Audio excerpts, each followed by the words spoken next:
Sviazhsky took Levin's arm, and together they approached their friends. It was now impossible to avoid Vronsky. He was standing with Stepan Arkadyevitch and Sergey Ivanovitch, and was looking straight at Levin as he came along. "I am delighted," said he, offering his hand to Levin. "I think we met at the Princess Shtcherbatsky's." "Yes, I remember our meeting perfectly," answered Levin, growing purple, and he immediately turned away and entered into conversation with his brother. Vronsky, smiling slightly, began conversing with Sviazhsky, apparently having no desire to continue his talk with Levin. But Levin, while he was speaking with his brother, kept looking at Vronsky, trying to think of something that he might say to him so as to atone for his rudeness. "On whom does the business depend now?" he asked, turning to Sviazhsky and Vronsky. "On Snetkov. He must either decline or consent," replied Sviazhsky. "What will he do? Consent or not?" "That is where the trouble lies. Neither one thing nor the other," said Vronsky.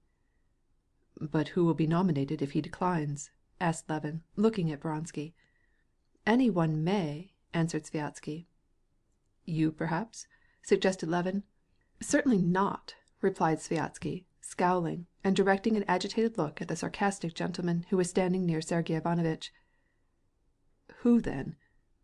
"Nedyedovsky," continued Levin, feeling that he was treading on dangerous ground. But this was still worse. Nevyedovsky and Sviazhsky were two of the candidates. "Not I in any case," replied the sarcastic gentleman. It was Nevyedovsky himself. Sviazhsky introduced him to Levin. "This takes hold of you, doesn't it?" asked Stepan Arkadyevitch, winking at Vronsky. "It's just like a race. One might put up stakes." "Yes, indeed, it takes hold," said Vronsky. "And having once begun with it, one must carry it through. It's a battle," said he, contracting his brows and compressing his powerful jaws. "What a worker Sviazhsky is! He sees everything so clearly and plans in advance." "Oh, yes," said Vronsky heedlessly. A silence followed during which Vronsky, since it was necessary to look at something, looked at Levin, at his legs, at his uniform, and then at his face, and noticing his downcast expression said, for the sake of saying something: "How is it that you who live in the country are not a justice of the peace?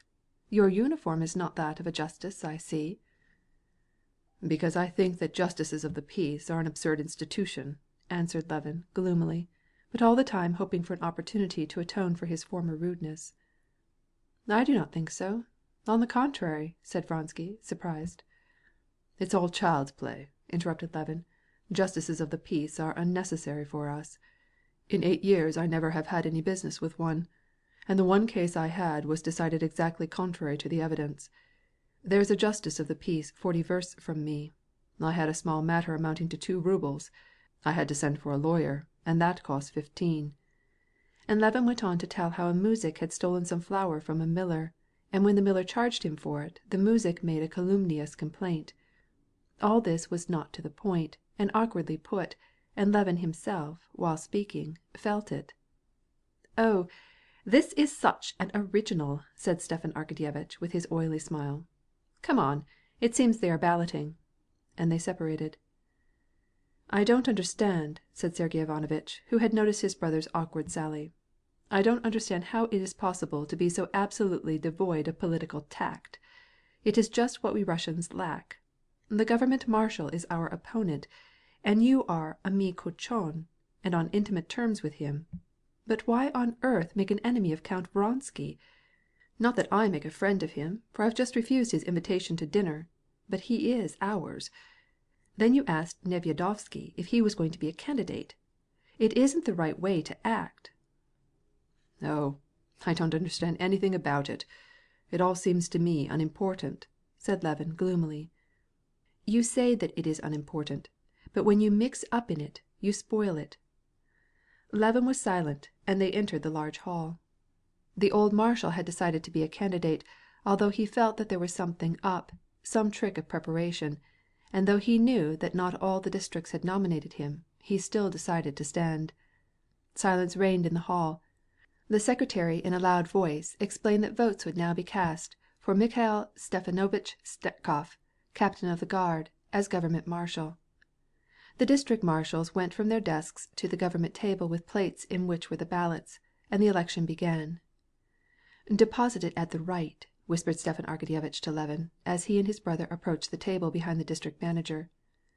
But Levin now forgot the count which they had explained to him, and was afraid that Stepan Arkadyevitch had made a mistake in saying "at the right." Now Snetkov was the opposition candidate. Going up to the box, Levin held the ballot in his right hand, but thinking that he was wrong, he transferred the ballot to his left hand just in front of the box itself, and consequently deposited it in the wrong place. The tally keeper who stood by the box, knowing by the mere motion of the elbow how each one voted, involuntarily frowned. There was no reason for him to practice his cleverness. Deep silence reigned, and the click of the ballots was heard. Then a single voice was heard announcing the affirmative and negative votes. The marshal was chosen by a decided majority. A great tumult arose, all rushed toward the door. Snetkov came in, and the nobles surrounded him, offering him their congratulations. "Well, is it over?" asked Levin of Sergey Ivanovitch.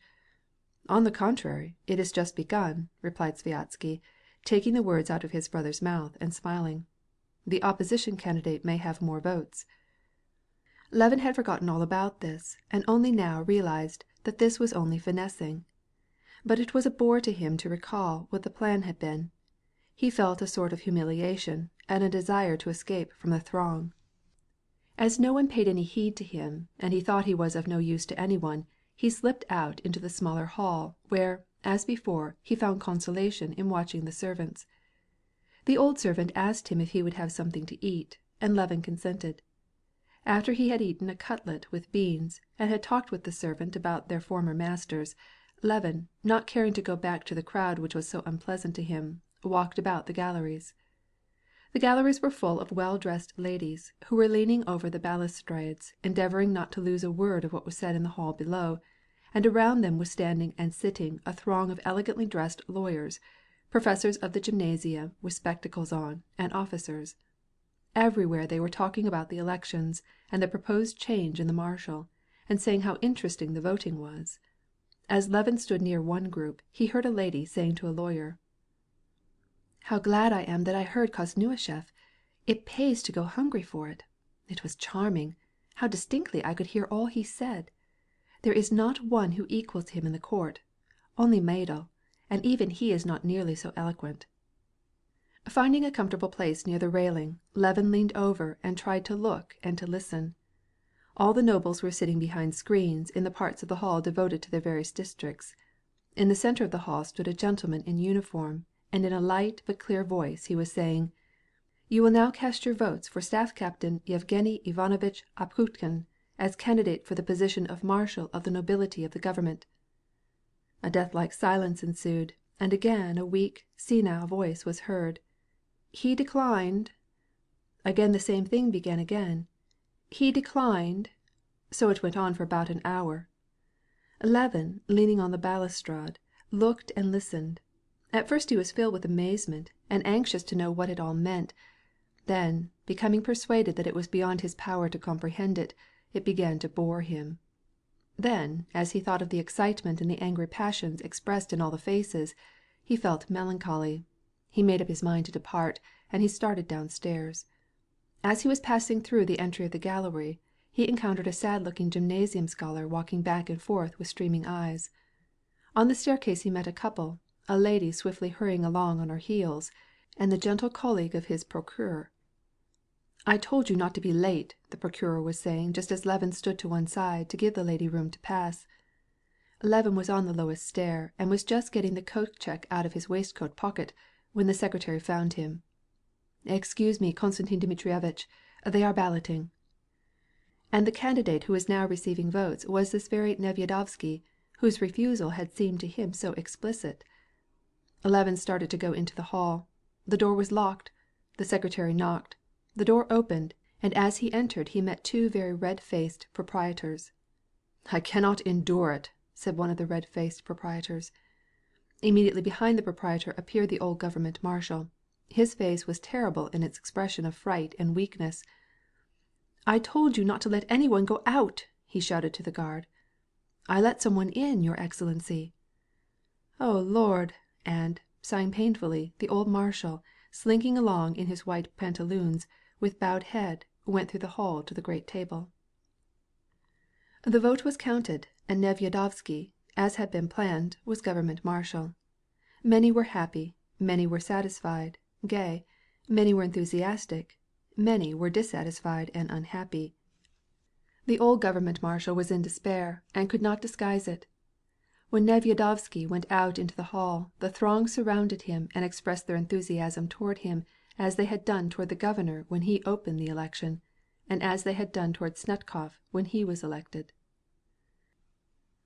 On this day the newly elected marshal of the government and many of the new party which triumphed with him dined with Vronsky.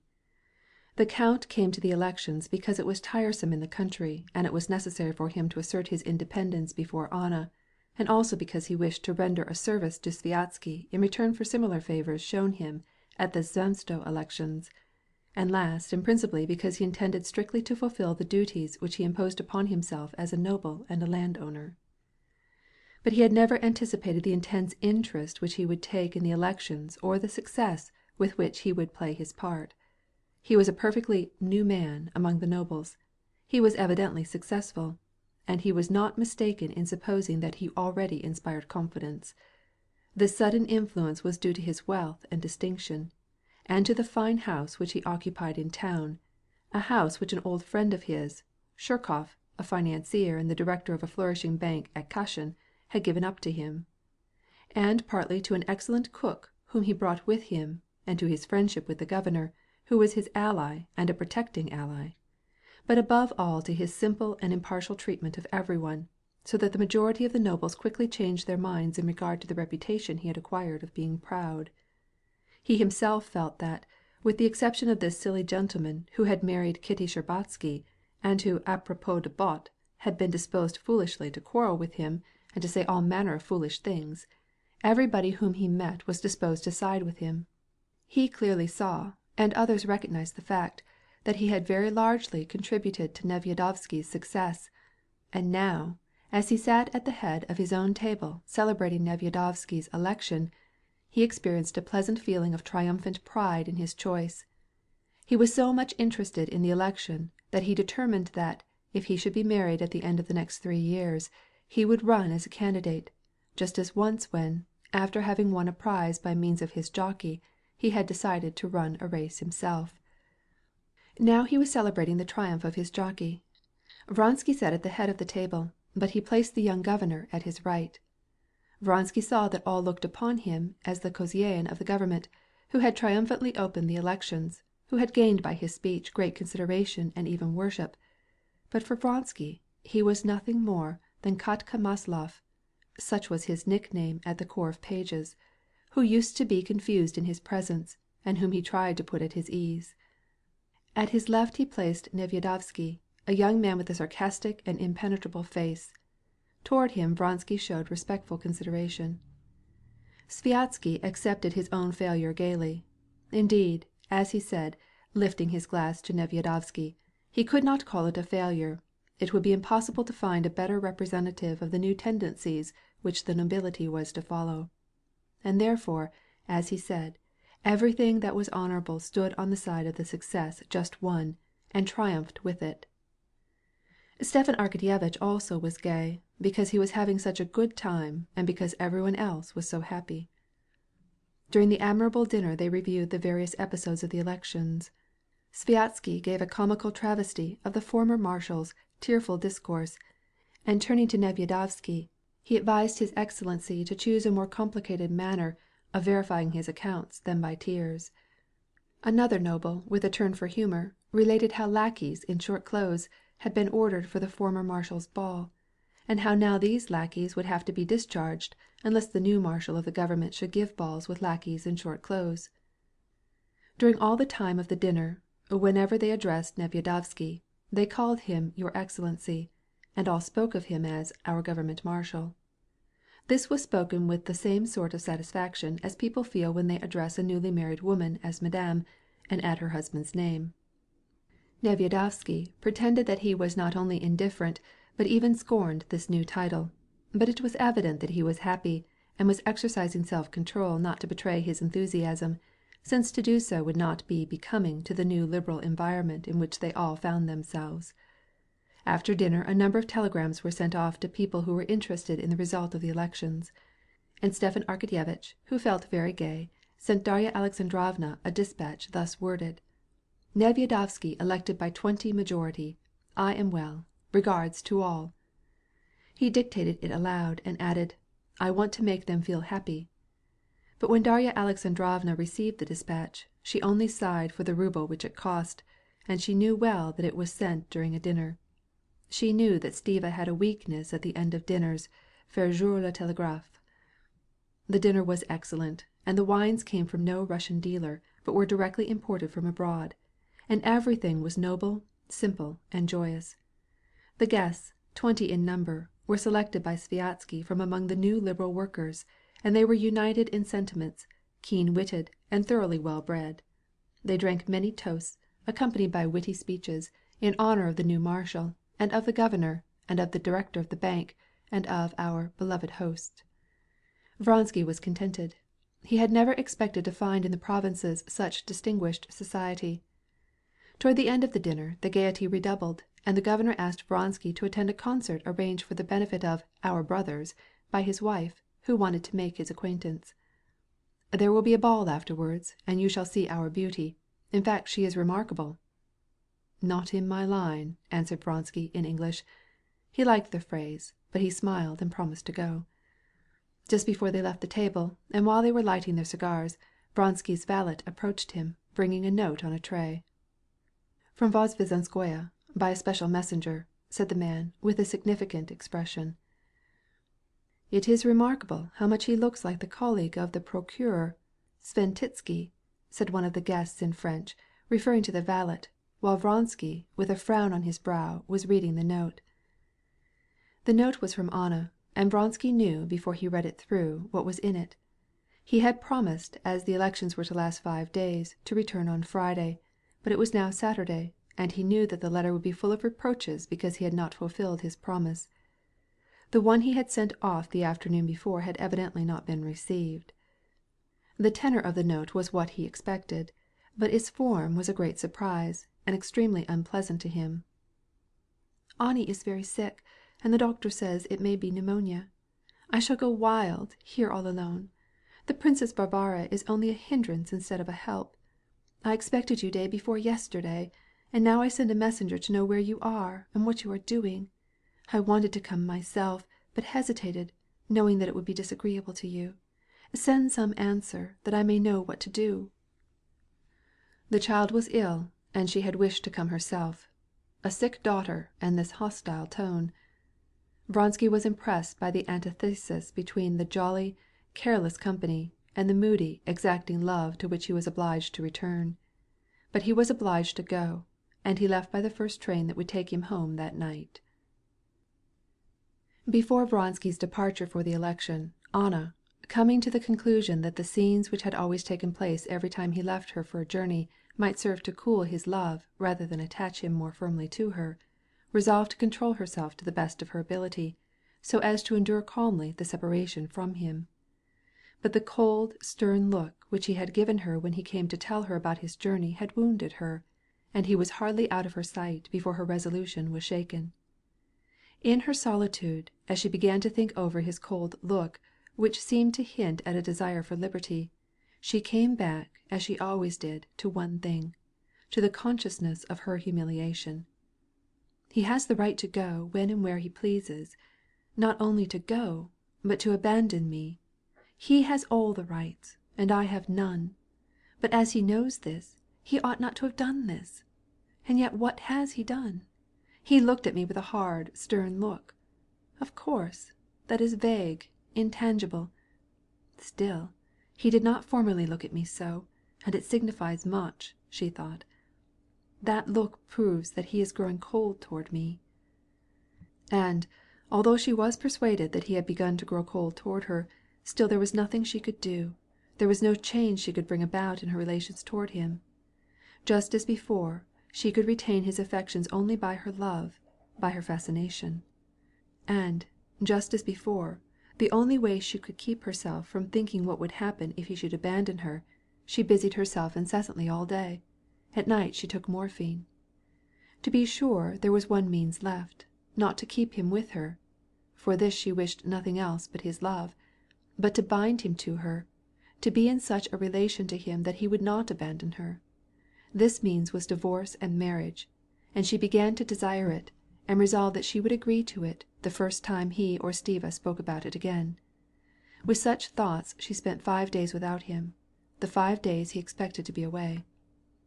Drives and walks, conversations with the Princess Varvara, visits to the hospital, and, above all, reading, the reading of one book after another, occupied her time. But on the 6th day, when the coachman returned without bringing Vronsky, she felt that she no longer had strength enough to smother the thought about him and what he was doing at Kashin. Just at this very time her little girl was taken ill. Anna attended to her, but it did not divert her mind, the more as the little one was not dangerously ill. Do the best she could, she did not love this child, and she could not pretend to feelings which had no existence. On the evening of the 6th day, while she was entirely alone, she felt such apprehension about him that she almost made up her mind to start for the city herself, but after a long deliberation she wrote the prevaricating note and sent it by a special messenger. When, the next morning, she received his letter, she regretted hers. With horror she anticipated the repetition of that severe look which he would give her on his return, especially when he learned that his daughter had not been dangerously ill. But still she was glad she had written him. Now Anna acknowledged to herself that he might be annoyed by her, that he might miss his liberty, but yet she was glad that he was coming. Suppose he was annoyed by her, still he would be there with her so that she could see him, so that she should be aware of his every motion. She was sitting in the parlor, by the lamp, reading a new book of Taine's, listening to the sound of the wind outside, and watching every moment for the arrival of the carriage. Several times she thought that she heard the rumble of wheels, but she was deceived. At last she distinctly heard not only the wheels, but the coachman's voice, and the carriage rolling under the covered porch. The Princess Varvara, who was laying out a game of patience, heard it too. Anna's face flushed. She rose, but, instead of going down, as she had twice done already, she stopped. She was suddenly ashamed at her deception, and still more alarmed by the doubt as to how he would receive her. All her irritation had vanished. All she feared was Vronsky's displeasure. She remembered that her daughter for 2 days now had been perfectly well. She was annoyed that the child should recover just as she sent off the letter. And then she realized that he was there, himself, with his eyes, his hands. She heard his voice. Joy filled her heart, and, forgetting everything, she ran to meet him. "How is Annie?" he asked anxiously, from the bottom of the stairs, as she ran swiftly down. He was seated in a chair, and his lackey was pulling off his furred boots. "All right, much better." "And you?" he asked, shaking himself. She seized his 2 hands and drew him towards her, looking into his eyes.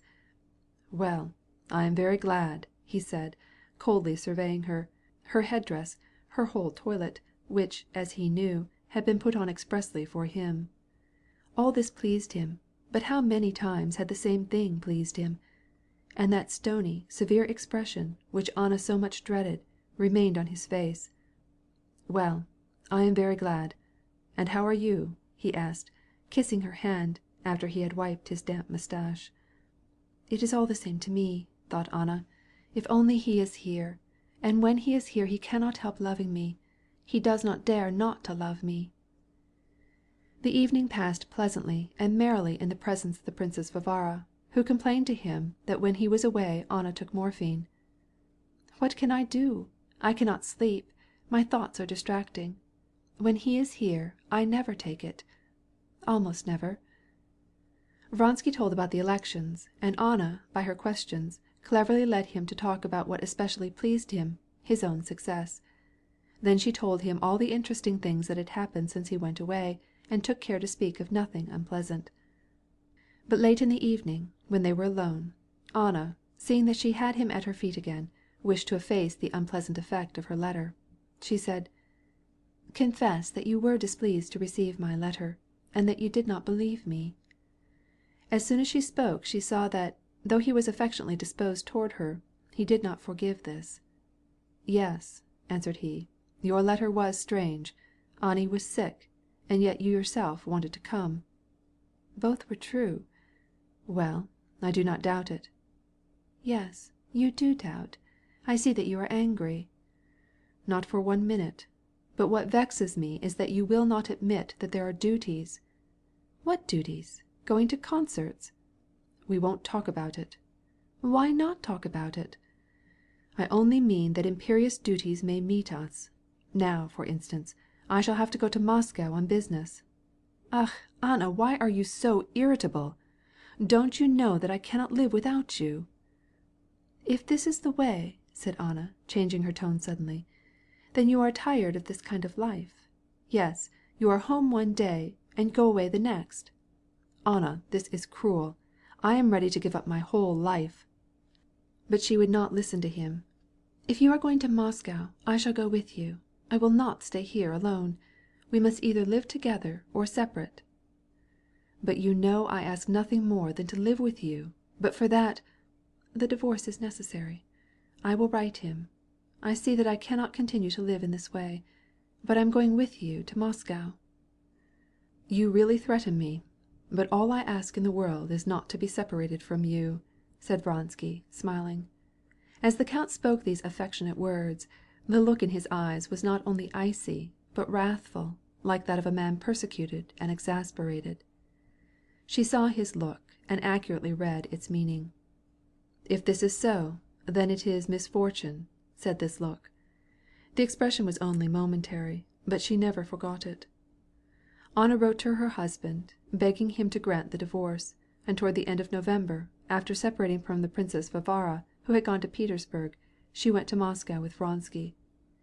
Expecting every day to get Alexey Alexandrovitch's reply, and immediately afterward to secure the divorce, they set up their establishment as if they were married. The Levins had been in Moscow for 2 months, and the time fixed by competent authorities for Kitty's deliverance was already past. But she was still waiting, and there was no sign that the time was any nearer than it had been 2 months before. The doctor and the midwife and Dolly and her mother, and especially Levin, who could not without terror think of the approaching event, now began to feel impatient and anxious. Kitty alone kept perfectly calm and happy. She now clearly recognized in her heart the birth of a new feeling of love for the child which already partly existed for her, and she entertained this feeling with joy. The child was no longer only a part of her. Even now it already lived in its own independent life at times. This caused her suffering, but at the same time she felt like laughing, with a strange unknown joy. All whom she loved were with her, and all were so good to her, took such care of her, and tried so to make everything pleasant for her, that, if she had not known and felt that the end must soon come, this would have been the happiest and best part of her life. Only one thing clouded her perfect happiness, and this was that her husband was different from the Levin she loved, or the Levin that had lived in the country. She had loved his calm, gentle, and hospitable ways in the country. In the city he seemed all the time restless and on his guard, as if he feared that someone was going to insult him or her. There in the country he was usefully occupied, and seemed to know that he was in his place. Here in the city he was constantly on the go, as if he were afraid of forgetting something, but he had nothing really to do, and she felt sorry for him. But she knew that to his friends he was not an object of commiseration, and when in society she looked at him as one studies those who are beloved, endeavoring to look on him as a stranger, and see what effect he produced on others, she saw with anxiety the danger that she herself might become jealous of him for the reason that he was not at all pitiable, but rather an exceedingly attractive man by reason of his dignified, rather old-fashioned, shy politeness to ladies, his strong physique, and his very expressive face. But she read his inner nature. She saw that he was not himself, otherwise she could not define his actions. But sometimes in her heart she reproached him because he could not adapt himself to city life. Sometimes even she confessed that it was really difficult for him to conduct his life so as to please her. But, indeed, what could he find to do? He was not fond of cards. He did not go to the clubs. She now knew what it meant to frequent the company of high livers, like Oblonsky. It meant to drink and to go to places. She could not think without horror of where these men were in the habit of going. Should he go into society? She knew that to enjoy that it would be necessary to find pleasure in the company of young ladies, and she could not desire that. Then should he sit at home with her mother, and her sister? But however pleasant these conversations might be to her, she knew that they must be wearisome to him. What, then, remained for him to do? Was he to go on with his book? He intended to do this, and began to make researches in the public library, but, as he confessed to Kitty, the more he had nothing to do the less time he had. Moreover, he complained to her that too much was said about his book, and therefore his ideas were thrown into confusion, and that his interest in his work was flagging. One result of their life in Moscow was that there were no more quarrels between them, either because city conditions were different, or because both were beginning to be more guarded and prudent. The fact remained that, since they left the country, the scenes of jealousy which they feared might arise were not repeated. In these circumstances one very important affair for them both took place. Kitty had a meeting with Vronsky. Kitty's godmother, the old Princess Marya Borisovna, was always very fond of her and wanted to see her. Kitty, though owing to her condition she was not going out now, went with her father to see the stately old princess, and there she met Vronsky. At this meeting Kitty could reproach herself only for the fact that for the moment when she first saw the features, once so familiar, she felt her heart beat fast, and her face redden. But her emotion lasted only a few seconds.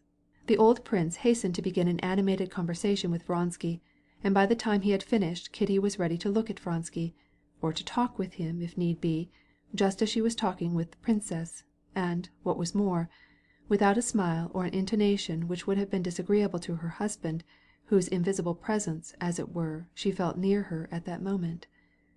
She exchanged some words with Vronsky, smiled serenely when he jestingly called the assembly at Kashin our parliament. She had to smile so as to show that she understood the jest. Then she addressed herself to the old princess, and did not turn her head until Vronsky rose to take leave. Then she looked at him, but evidently it was only because it is impolite not to look at a man when he bows.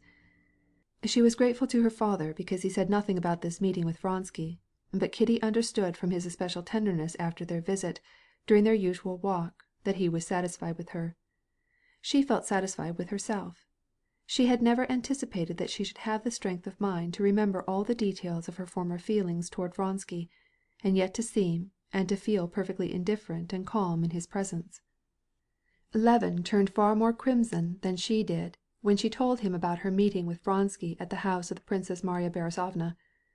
It was very hard for her to tell him about it, and still harder to go on relating the details of the meeting, for the reason that he did not ask her a question, but only gazed at her and frowned. "It was such a pity that you weren't there," she said to her husband, "not in the room. For before you I should not have been so self-possessed. I'm blushing now ever and ever so much more than I did then," said she, blushing till the tears came. "But if you could have looked through the keyhole." Her sincere eyes told Levin that she was satisfied with her behavior, and, though she blushed, he immediately became calm. He asked her some questions, just as she wished him to do. When he had heard the whole story, even to the detail that she could not help blushing for the first second, and afterward was perfectly at her ease as if she had never met him before, Levin grew extraordinarily gay, and declared that he was glad of it, and that in future he should not behave so foolishly as he had done at the elections, but that when he met Vronsky again he should be as friendly as possible. "It is so painful to look on him almost as an enemy, whom it is hard to meet. I am very, very glad." "Please don't forget to call at the Bowles," said Kitty, as her husband came into her room about 11 o'clock in the morning before going out. "I know that you are going to dine at the club because papa wrote you, but what are you going to do this morning?" "I'm only going to Katavasov's." "Why are you going so early?" "He promised to introduce me to Metrov. He's a famous scholar from Petersburg. I want to talk over my book with him." "Oh, yes. Wasn't it his article you were praising? Well, and after that?" "Possibly to the tribunal, about that affair of my sister's." "Aren't you going to the concert?" she asked. "No. Why should I go alone?" "Do go. They're going to give those new pieces. It will interest you. I should certainly go." "Well, at all events I shall come home before dinner," he said, looking at his watch. "Put on your best coat, so as to go to the Countess Bols'." "Why, is that really necessary?" "Oh, certainly. The count himself came here. Now, what does it cost you? You go, you sit down, you talk 5 minutes about the weather, then you get up and go." "Well, you don't realize that I am so out of practice that I feel abashed. How absurd it is for a strange man to come to a house, to sit down, to stay a little while without any business, to find himself in the way, feel awkward, and then go." Kitty laughed. "Yes, but didn't you used to make calls before you were married?" "Yes, but I was always bashful," said he. "And now I'm so out of the way of it that, by heavens, I would rather not have any dinner for 2 days than make this call. I'm so bashful. It seems to me as if they must take offence and say, 'Why do you come without business?'" "No, they don't take offence. I will answer that for you," said Kitty, looking brightly into his face. She took his hand. "Now, prashchai, please go." He kissed his wife's hand and was about to go when she stopped him. "Kostya, do you know I have only 50 rubles left?" "Well, I will go and get some from the bank. How much do you want?" said he, with his well-known expression of vexation. "No, wait." She detained him by the arm. "Let us talk about this a moment. This troubles me. I try not to buy anything unnecessary. Still, the money runs away. We must retrench somehow or other." "Not at all," said Levin with a little cough, and looking askance upon her. She knew this cough. It was a sign of strong vexation, not with her, but with himself. He was actually discontented, not because much money was spent, but because he was reminded of what he wanted to forget. "I have ordered Sokoloff to sell the corn, and to get the rent of the mill in advance. We shall have money enough." "No, but I fear that, as a general thing—" "No, not at all. Not at all," he repeated. "Well, good bye, darling." "Sometimes I wish I hadn't listened to mamma. How happy we were in the country. I tire you all, waiting for me, and the money we spend." "Not at all. Not at all. Not one single time since we were married till now have I thought that things would have been better than they are." "Truly?" said she, looking into his face. He said that thinking only to comfort her, but when he saw her gentle, honest eyes turned to him with an inquiring look, he repeated what he had said with his whole heart, and he remembered what was coming to them so soon. "How do you feel this morning? Do you think it will be soon?" he asked, taking both her hands in his. "I sometimes think that I don't think and don't know anything." "And you don't feel afraid?" She smiled disdainfully. "Not the least bit. No, nothing will happen today. Don't worry." "If that is so, then I am going to Katavasov's." "I am going with papa to take a little walk on the boulevard. We are going to see Dolly. I shall expect you back before dinner. Oh, there! Do you know Dolly's position is getting to be entirely unendurable? She is in debt on every side, and hasn't any money at all. We talked about it yesterday with mamma and Arseny" (this was her sister Natalia Lvovna's husband), "and they decided that you should scold Stiva. It is truly unendurable. It is impossible for papa to speak about it. But if you and he—" "Well, what can we do?" asked Levin. "You had better go to Arseny's and talk with him. He will tell you what we decided about it." "All right, I will follow Arseny's advice. Then I will go directly to his house. And by the way, if he is still at the concert, then I will go with Natalie. So good bye." On the staircase, the old bachelor servant, Kuzma, who acted in the city as steward, stopped his master. "Krasavichka has just been shod, and it lamed her." This was Levin's left pole horse, which he had brought from the country. "What shall I do?" said he. When Levin established himself in Moscow, he brought his horses from the country. He wished to set up as good a stable as possible, but not to have it cost too much. It seemed to him now that hired horses would have been less expensive, and even as it was, he was often obliged to hire of the izvozchik. "Take her to the veterinary. Perhaps she is going to have a swimmer." "Well, how shall you arrange for Katerina Alexandrovna?" asked Kuzma. Levin was now no longer troubled, as he had been at first, when he first came to Moscow, that for the drive from Vozdvizhenskoe to Zhistov it was necessary to have a span of heavy horses harnessed into his heavy carriage, and to drive at 4 versts through mealy snow, and keep them waiting 4 hours there, and to have to pay 5 rubles for it. Now it seemed to him the natural thing to do. Get a pair of horses from the izvozchik and put them into our carriage. I will obey.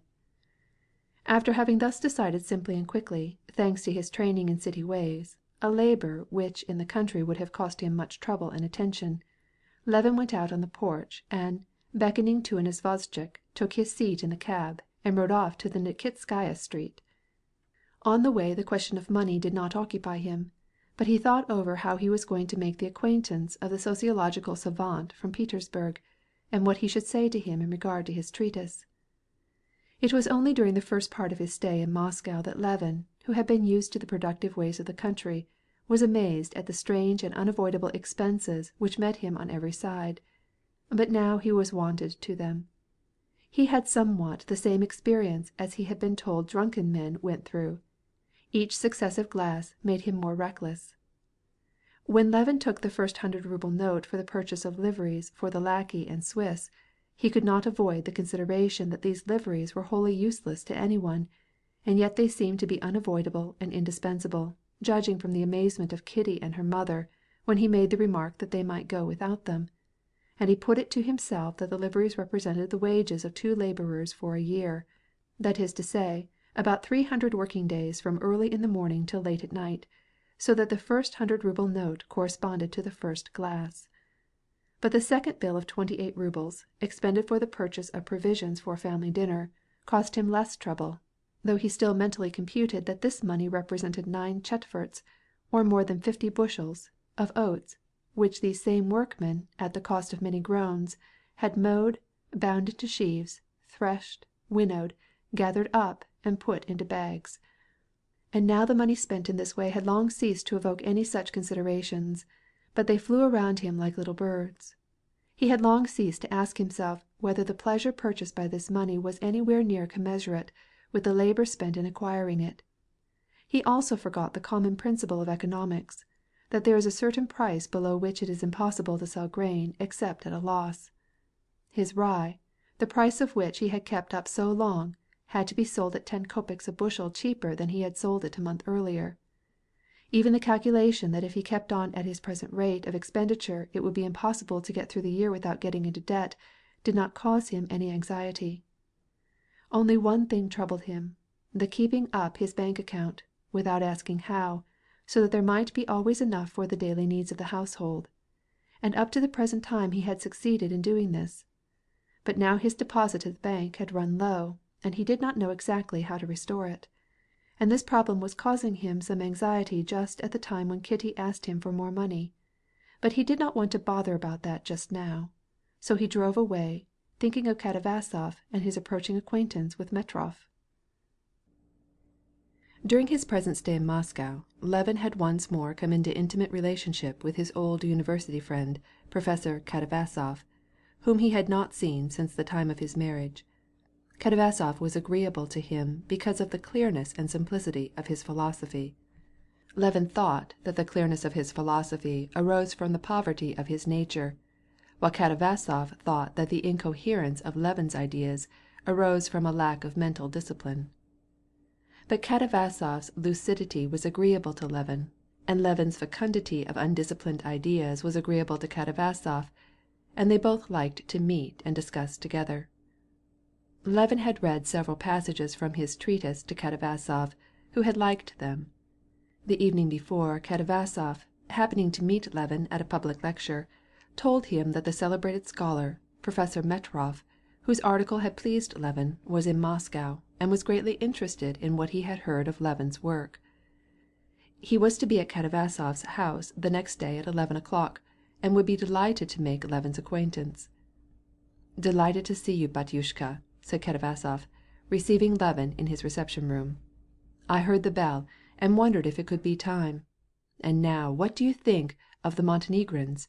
It looks to me like war." "What makes you think so?" asked Levin.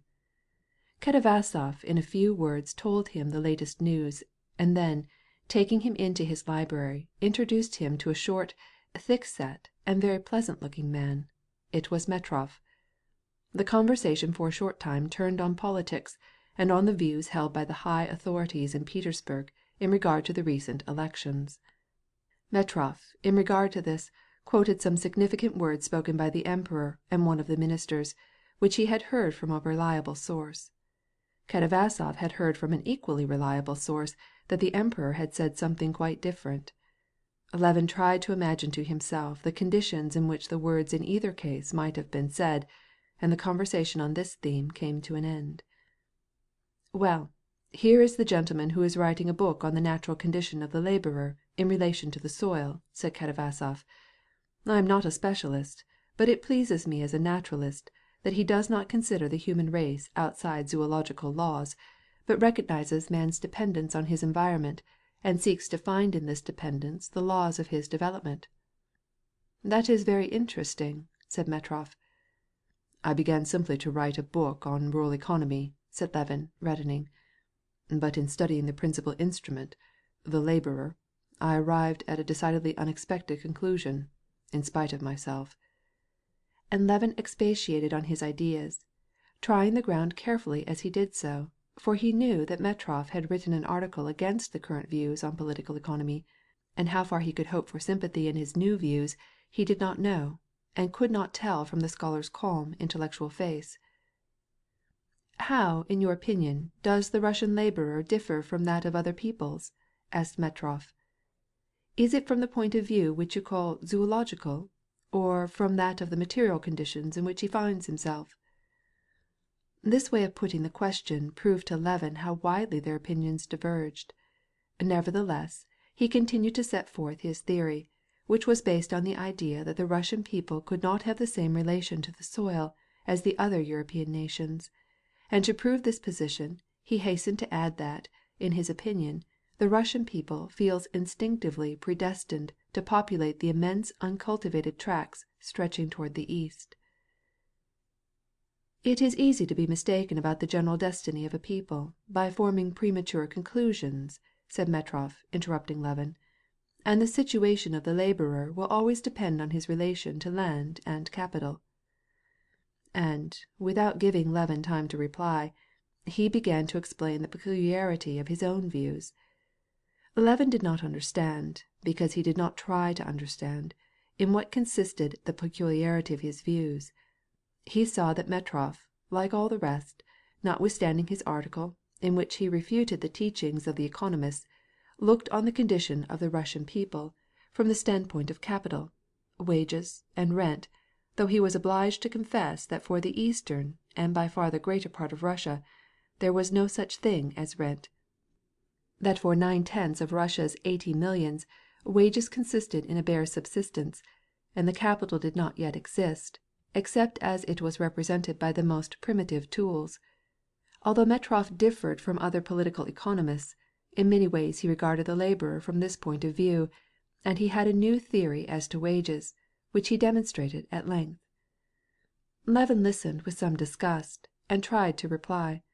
He wanted to interrupt Metrov, in order to express his own opinions, which he felt deserved to be heard at far greater length. But, finally recognizing that they looked on the subject from such a radically opposite standpoint that they could never understand each other, he no longer tried to refute him. He let Metrov talk, and only listened. Though he was not at all interested in what he said, nevertheless he experienced a certain pleasure in listening to him. He was flattered that such a learned man would condescend to give him the benefit of his thoughts, sometimes by a hint pointing to a complete phase of the subject, and showing him so much deference as to one thoroughly versed in the subject.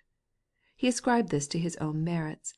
He did not know that Metrov, having talked this over with all his own intimates on this subject, was glad to have a new auditor, and, moreover, that he liked to talk with anyone on the subjects that occupied him, so as to elucidate certain points for his own benefit. "We shall be late," remarked Katavasov, consulting his watch as soon as Metrov had concluded his argument. "Yes, there is a special session today of the Society of Friends, in honor of the semi-centennial of Svintich. he added in reply to Levin's question. "We meet at the house of Pyotr Ivanovitch. I promised to speak on his work in zoology. Come with us. It will be interesting." "Yes, it is high time," said Metrov. "Come with us, and then afterward, if you like, come home with me. I should greatly like to hear your work." "It is only a sketch, not worth much, but I should like to go with you to the session." "What is that, batyushka? Have you heard? He gave a special opinion," said Katavasov, who was putting on his dress coat in the next room. And the talk turned to the university question. The university question was a very important topic this winter in Moscow. 3 old professors in the council would not accept the opinion of the younger ones. The younger ones expressed a special opinion. This opinion, according to some, was dreadful, according to others, was the simplest and most righteous of opinions, and the professors were divided into 2 parties. The one to which Katavasov belonged saw in the opposition dastardly violation of faith and deception. The other side charged their opponents with childishness and lack of confidence in the authorities. Levin, although he was not connected with the university, had heard and talked much during his stay in Moscow regarding this affair, and had his own opinion regarding it. So he took part in the conversation, which was continued even after they had got out into the street, and until they had all 3 reached the buildings of the old university. The session had already begun. 6 men were sitting around a table covered with a cloth, and one of them, nearly doubled up over a manuscript, was reading something. Katavasov and Metrov took their places at the table. Levin sat down in an unoccupied chair near a student, and asked him in a low voice what they were reading. The student, looking angrily at Levin, replied, "The biography." Levin did not care much for the savant's biography, still he could not help listening, and he learned various interesting particulars of the life of the celebrated man. When the reader came to an end, the chairman congratulated him, and then read some verses which had been sent to him in honor of the occasion by the poet MaryAnn, of whose work he spoke eulogistically. Then Katavasov read in his loud, harsh voice a sketch of the work of Svintich. When Katavasov had finished, Levin looked at his watch and found that it was already 2:00. He realized that he should lose the concert if he should read his treatise to Metrov, and, moreover, he no longer cared to do it. During the reading of the papers he had come to a conclusion regarding the conversation he had just had. It was clear to his own mind that, though Metrov's ideas very likely had some value, yet his own ideas also had value, and that ideas could be made clear and profitable only when every person should work separately in his chosen path, but that the communication of these ideas was perfectly profitless. And, having decided to decline Metrov's invitation, Levin at the end of the session went up to him. Metrov introduced Levin to the chairman, with whom he was talking about the political news. Thereupon Metrov told the chairman what he had already told Levin, and Levin made the same remarks as he had made that morning, but for the sake of variety he also told his new theory which had just come into his mind. After this the conversation again turned on the university question. As Levin had already heard as much as he cared to about this, he made haste to tell Metrov that he regretted that he could not accept his invitation, bade him good-bye, and hastened to Lvov's. Lvov, who had married Natalie, Kitty's sister, had spent his life in the European capitals, where he had not only received his education, but had also pursued his diplomatic career.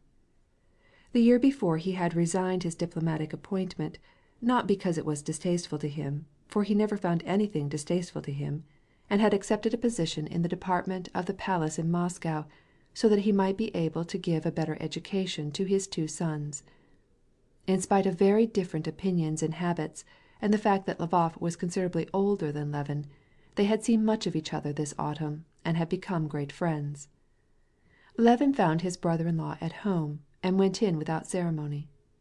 Lvov, in a housecoat with a belt, and in chamois-skin slippers, was sitting in an armchair, and with blue glasses was reading a book which rested on a stand, while he held a half-burned cigar in his shapely hand. His handsome, delicate, and still youthful face, to which his shining, silvery hair gave an expression of aristocratic dignity, lighted up with a smile as he saw Levin. "Good! I was just going to send to find out about you all. How is Kitty?" said he, and rising, he pushed forward a rocking chair. "Sit down here. You'll find this better. Have you read the last circular in the Journal de St. Petersburg? I find it excellent," said he, with a slight French accent.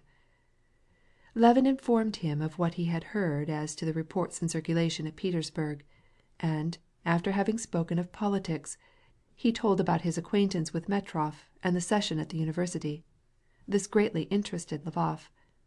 "There, I envy you your intimacy in that learned society," said he, and he went on speaking, not in Russian, but in French, which was far more familiar to him. "True, I could not meet them very well. My public duties, and my occupation with the children, would prevent it. And then, I do not feel ashamed to say that my own education is too faulty." "I can't think that," said Levin with a smile, and, as always, touched by his modest opinion of himself, expressed not for the sake of bringing out a flattering contradiction, but genuine and honest. "Oh, dear, I now feel how little I know. Now that I am educating my sons, I am obliged to refresh my memory. I learn my lessons over again. Just as in your estate you have to have workers and overseers, so here it needs someone to watch the teachers. But see what I am reading," and he pointed to the grammar of Busleov lying on the stand. "Misha has to learn it, and it is so hard. Now explain this to me." Levin wanted to explain to him that it was impossible to understand it, that it simply had to be learned, but Lvov did not agree with him. "Yes, now you are making fun of it." "On the contrary, you can't imagine how much I learn, when I look at you, about the way to teach children." "Well, you could not learn much from me." "I only know that I never saw children so well brought up as yours, and I should not want better children than yours." Lvov evidently wanted to restrain himself so as not to betray his satisfaction, but his face lighted up with a smile. "Only let them be better than I. That is all that I want. But you don't know the bother," he began, "with lads who, like mine, have been allowed to run wild abroad." "You are regulating all that. They are such capable children. The main thing is, their moral training. And this is what I learn in looking at your children." "You speak of the moral training. You can't imagine how hard it is. Just as soon as you have conquered one crop of weeds, others spring up, and there is always a fight. If you don't have support in religion, between ourselves, no father on earth, relying on his own strength and without this help, could ever succeed in training them." This conversation, which was extremely interesting to Levin, was interrupted by the pretty Natalie Alexandrovna, dressed for going out. "I didn't know you were here," said she to Levin, evidently not regretting, but even rejoicing that she had interrupted his conversation, which was too long for her pleasure. "Well, and how is Kitty? I'm going to dine with you today. See here, Arseny," she said, turning to her husband, "you take the carriage." And between husband and wife began a discussion of the question how they should spend the day. As the husband had to attend to his official business, and the wife was going to the concert and to a public session of the Committee of the South-East, it was needful to discuss and think it all over. Levin, as a member of the family, was obliged to take part in these plans. It was decided that he should go with Natalie to the concert and to the public meeting, and then send the carriage to the office for Arseny, who would come and take her to Kitty's, or if he was not yet ready, Levin would serve as her escort. "This man is spoiling me," said Lvov to his wife. "He assures me that our children are lovely, when I know that they are full of faults." "Arseny goes to extremes. I always say so," said his wife. "If you expect perfection, you will never be satisfied. And papa is right in saying that when we were children they went to one extreme. They kept us on the entresol, while the parents lived in the bel étage. But now, on the contrary, parents live in the lumber room, and the children in the bel étage. The parents are now of no account. Everything must be for the children." "Supposing this is more agreeable," suggested Lvov, with his winning smile, as he offered her his arm. "Anyone not knowing you would think that you were not a mother, but a stepmother." "No, it is not good to go to extremes in anything," said Natalie, gently, laying his paper cutter in its proper place on the table. "Ah, here they are. "Come in, ye perfect children," said Lvov to the handsome lads who came in and, after bowing to Levin, went to their father, evidently wishing to ask some favor of him. Levin wanted to speak with them and to hear what they said to their father, but Natalie was talking with him, and just then Lvov's colleague, Makotin, in his court uniform, came into the room, and began a lively conversation about Herzegovina, the Princess Korzinsky, and the premature death of Madame Apraxin. Levin forgot all about Kitty's message. He remembered it just as they reached the vestibule. "Oh, Kitty commissioned me to speak with you about Oblonsky," said he, as Lvov went with them to the head of the staircase. Yes, yes, maman wants us, les beaux-frères, to attack him, said Lvov, turning red. But how can I? Then I will undertake it, said the smiling Madame Lvov, who, wrapped up in her white dogskin rotunda, was waiting till they should finish talking.